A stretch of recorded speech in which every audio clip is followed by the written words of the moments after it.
अली भाई एक और पॉइंट ज़रूरी है कि लोगों को ना हम इस चीज़ से हाईलाइट करें कि वाकई में इस चीज़ की गंभीर यानी कि कितना गंभीर है मसला। इस चीज़ से लोगों को सिर्फ आगाह करना ही जो है ना, ये भी एक रीज़न बनती है कि उनके दिल में जब तक डिस्डेन नहीं होगी ट्रूली, यानी यहाँ पर एक बंदे हैं जो कि और वो वर्शिप करते हैं इस मॉडर्निज्म और चीज़ को, उसको इस तरह देखते हैं कि ये गुड ही गुड है, दी अल्टीमेट गुड है, चीज़ों का तेज़ होना, जल्दी होना, टेक्नोलॉजी का आना, उसको सिर्फ गुड सेंस में देखते हैं और एक ही सेंस में देखते हैं, ठीक है। और ये बहुत बड़ा प्रॉब्लम इन ऑफ इटसेल्फ है कि इसकी ड्रॉबैक्स को, ईवल्स को ईवल ना समझना, और ये समझना जो भी इसका ईवल है वो टेक्नोलॉजी फ्यूचर में ओवरकम कर ली, ये भी एक प्रॉब्लम है। राइट, ठीक है, बिल्कुल सही है। देखें इसकी बुनियादी जो बेसिस है ना इनकी, ये मॉडर्निज्म की, इसमें ये 3-4 अल्फाज घुसे में।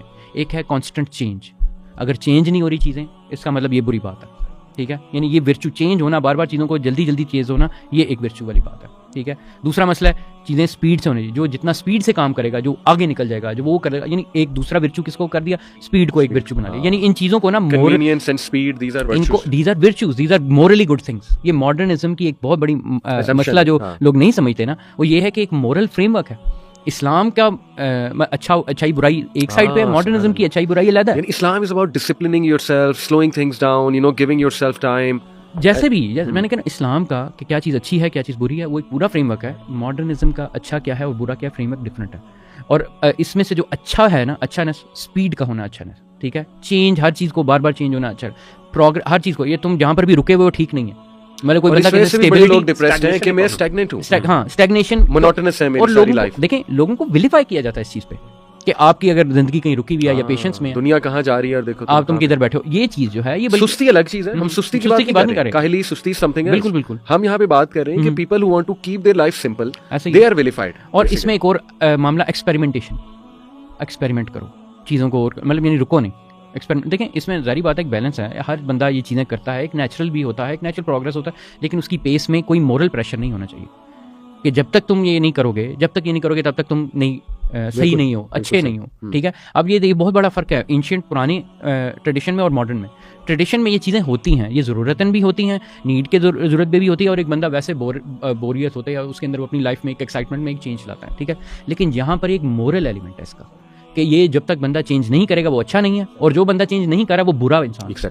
मुगीरा भाई, आप बुक्स माशाल्लाह बहुत पढ़ते हैं, तो do you think reading books, specially for university student जिनके पास टाइम बहुत होता है, हॉस्टलाइट्स हैं या आउट ऑफ कंट्री रह रहे हैं, मैं यूके गया, वहाँ बहुत से स्टूडेंट्स से मुलाकात हुई, उनकी ये बड़ी शिकायतें थी, लाइफ बहुत फास्ट पेस्ड है, बहुत स्ट्रेस है लाइफ में, बड़ी टेंशन्स होती हैं, डेडलाइंस मीट करनी होती हैं, तो they were very over occupied, I could see that.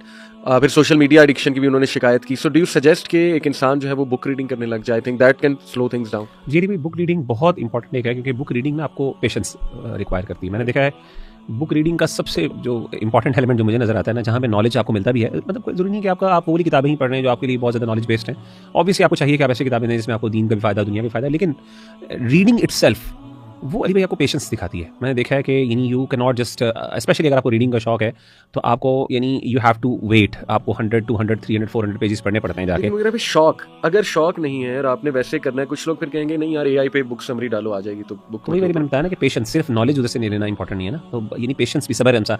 और फिर वो इमेजिनेशन देखें, एक रीडिंग होती है कि जस्ट कि मैंने किताब मुकम्मल करनी है, मतलब मल्टीपल लोगों के इंटरेस्ट होते हैं। मतलब मुझे भी फास्ट रीडिंग का शौक है, मुझे फास्ट रीडिंग का शौक सिर्फ इसलिए ताकि मैं अगली पढ़ सकूँ। मेरे पास अलहमदुलिल्लाह अपनी लाइब्रेरी है, तो मुझे मेरे पास टाइटल्स हैं जो मेरी लिस्ट में पड़े हुए हैं, तो मैंने उसको पढ़ना है, तो मैं उसके लिए एक्साइटेड हूँ, मैं अगला जा सकूँ, तो मैं तेज।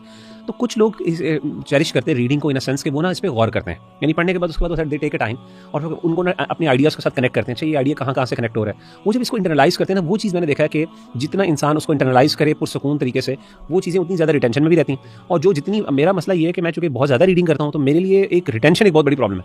यानी अब मैं रिटेंशन इसका मतलब वो आ जाती है, ये नहीं कि अल्लाह आप बिल्कुल भूल जाता है। होता ये है कि जब इंसान को जरूरत पड़ती है, अल्लाह ने इंसान के दिमाग में ऐसा रखा है कि इंसान की मेमोरी में होती है, वो चीज़ पर इंसान को रिकॉल कर लेता है।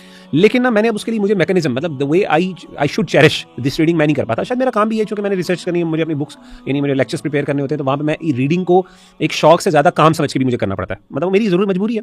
लेकिन मैंने देखा जो बंदे रीडिंग का शौक रखते हैं, कि जो कहते हैं ना कॉफ़ी के साथ रीडिंग करना, आराम से खामोश माहौल भी होता है रीडिंग का ना, तो उसका बहुत फायदा होता है। मैंने देखा उसका सब्र, पेशेंस, और उसके बाद आपको इमेजिनेशन, और फिर डिजिटल वर्ल्ड से आप अपने आप को डिटैच करते हैं और आप एक इमेजिनरी वर्ल्ड में जाते हैं, अपनी खुद कहानी। मुझे याद है मेरी बहन ने she once read a novel, तो उस नॉवेल का एंडिंग उसको पसंद नहीं आई, तो व्हाट शी डिड वाज, वो इतनी ज़्यादा लड़कियों की माशाल्लाह कई दफ़ा देखा इमेजिनेशन इतनी स्ट्रांग होती है कि उन्होंने बकायदा किया कि she started her own story from there and made her own ending कि मुझे इस तरह की एंडिंग है तो मैंने इस तरह बनानी है एंड शी पब्लिश दैट एक ऑनलाइन फॉरम है तो वहाँ पे पब्लिश भी की लोगों ने लव्ड इट सुभान अल्लाह। तो यानी ये जो एक पूरा प्रोसेस है ना ये थेरेप्यूटिक प्रोसेस है। बल्कि मुझे याद है कि आई थिंक जेके राउलिंग की बात है, I think if I am not wrong, ये किसी तरह बहुत बड़ा कोई बहुत बड़ी ऑथर है तो she was I think drug addict और समथिंग अल्कोहलिक थी, कोई इस तरह का मसला था। तो at the end of the day तो उसने कहा कि the way I overcome it was through reading books. तो book reading was the therapeutic एक कोपिंग मैकेनिज्म था उसका जिसके थ्रू वो she came out of that. मैं इसी पे डबल डाउन करना चाहूँगा कि रीडिंग वाकई, और मैं इस तरह की रीडिंग करता हूँ, ये जो थेरेप्यूटिक रीडिंग है जिसमें अली भाई बंदे, और इसमें रिसर्चेस भी हैं।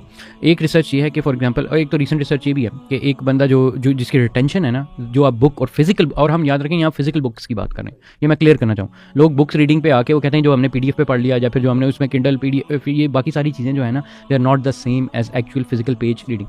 वो इसके बारे में रिसर्च ये भी बताती है कि देखें ये एक फिजिकल एक्सपीरियंस आपको देती है। नंबर 1 कि एक फिजिकल एक्सपीरियंस होता है, जो एक्सपीरियंस होता है पेजेस के साथ, वर्ड्स के साथ, इंक के साथ, वो चीज़ जो है आपकी रिटेंशन भी तेज़ रखती है और वो मामला भी आपके लिए साफ रखती है। दूसरी एक और चीज़ उसमें क्या है कि टाइपिंग से ज़्यादा हैंड राइटिंग, अगर आप हैंड राइटिंग करते हैं उसमें डिफरेंट किस्म की वायरिंग होती है ब्रेन की, और वो चीज़ यानी ये फिजिकल, जितना आपका नोट्स लेना, ये जो चीज़ फिजिकल इंटरेक्शन होते हैं ना किताब के साथ, वो चीज़ें करने के साथ, ये आपकी मेमोरी इन्हांस भी करते हैं, उसकी ब्रेन पावर भी इन्हांस करते हैं और एक्चुअल आपका एक्सपीरियंस बिल्ड करते हैं।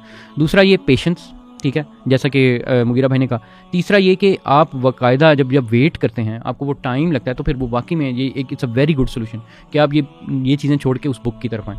और समटाइम्स लोग कहते हैं सर बहुत ज़्यादा टाइम लगता है, ये कहता है लगने दो टाइम, ठीक है ना। मैं एक मिसाल देता हूँ, ये मिसाल के तौर पे यानी just to give you example कि रीडिंग नोट्स बनाना, हाईलाइट करना, इस पे लिखना।